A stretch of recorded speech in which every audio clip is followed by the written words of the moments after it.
One of my followers and subscribers tagged me in this post about Jerome Adams, and I had to think to myself, who is Jerome Adams? And because I said the name sounds familiar, but I can't put a face to the name. And the reason why it threw me off was because he has facial hair in this picture. Now, I'm more familiar, but when I decided to do my research, I was like, oh, that's Jerome Adams. I just put Jerome Adams and Trump into the Google search. And the last time we saw Jerome Adams, he didn't have any facial hair. But the last time we saw him, he made that blaspheming comment towards black people during the height of the pandemic. Basically, it was at that time when they kept trying to put out there that it was black people that were more susceptible to get the woo-woo versus other people, as they always do when it comes to major illnesses and diseases, like all the time. And he made that comment that was saying, make sure you get, protect yourself so you don't pass it on to your mama or your papa, something like that. If y'all remember what I'm talking about, it was that comment right there, and we was looking like, oh really, Jerome Adams, that's how you feel? Okay, well, fast forward to 2 years and it looks like Jerome Adams was left destitute after 45 left office, ironically the same year that he made that comment. Now I'm gonna read this article coming from the New York Post, and the title reads, ex-Surgeon General Jerome Adams says he couldn't find job after leaving Trump White House. This article is dated November 25th, 2022. Former Surgeon General Jerome Adams said that he struggled to find a job after his 4-year stint as America's top doctor under former President Donald Trump. People still are afraid to touch anything that is associated with Trump, Adams told the Washington Post in an interview published on Friday. So basically, him just working for Trump has left him tainted. Nobody wants to work with him, even if he has a solid resume or anything that will qualify him for a position. They was like, everything looks fine, but you did work with 45. You worked for him, so we don't want to work with you. Oh well, let's continue. While he sought out positions in academia, Adams and his wife Lacey recounted receiving polite rejections from university officials who they believe were worried about how having a former Trump administration official on campus would be received by left-leaning students. Adams, age 48, called the 76-year-old former commander-in-chief a force that really does take the air out of the room. The Trump hangover is still impacting me in significant ways. Oh, now he's feeling the burn. Oh well. Adams also lamented Trump's announcement of his presidential candidacy in 2024, saying that the former president's third run at the White House will make things more difficult for me. Well, sheesh. It's looking kind of bleak for Jerome Adams, isn't it? In the interview, Lacey reveals that she quote-unquote hated Trump and did not want her husband to work in the administration. Should have listened to your wife.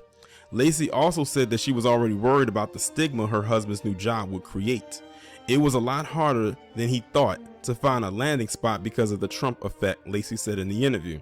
Adams was unemployed from January 2021 until September of that year. So you're talking about this man was unemployed for damn near a year.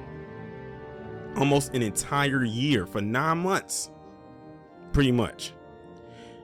When Purdue University President Mitch Daniels, a former Republican Indiana governor, hired him to become the executive director of health equity initiatives at the university. Adams, however, also clarified to the news outlet that he was quote unquote not complaining about his employment struggles, adding that it is context. Well, Eric, I'm going to call him Eric Adams so bad because, well, they're both, as far as I'm concerned, Buckdancing symbols, especially that Eric Adams. But yeah, when Jerome Adams made that comment back during the height of the pandemic, and as a matter of fact, let me pull something up right quick.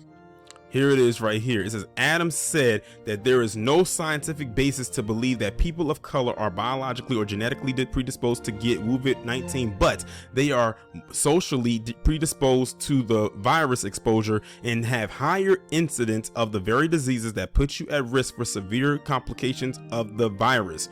Adams also said that it was even more important for communities of color to adhere to the White House's task force guidance and caution that they should avoid alcohol and drugs. He also urged Americans to check in on family members. Notice that he was literally putting all of that onto us. He said alcohol and drugs, as if other groups don't let me continue, but this is the part that got him. Speaking of mothers, we need you to do this, if not for yourself, then for your abuela. So he's talking to the Hispanic and Latino community when he said that. Do it for your granddaddy, do it for your big mama, do it for your pop. He's talking to all black people when he says all three of those. That line right there, this which you see highlighted, is what really set me off about Jerome Adams. And he said, asked about his remarks later, Adams clarified that his guidance around avoiding alcohol and drugs was not just for quote unquote communities of color, but for all Americans, particularly those at high risk with comorbidities. But wait a minute. You kept saying people of color. You said it here.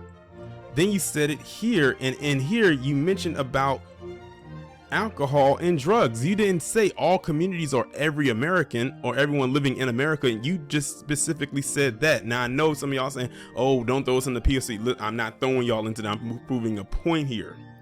He wasn't talking to everybody. And then when he got here, he definitely wasn't talking to everybody. We knew who he was talking to when he said that. So he tried to, he not so much clarify, he tried to backpedal. So when I look at this and think about what I just read as it pertains to Jerome Adams, ask me how I feel about him being unemployed for damn near a year.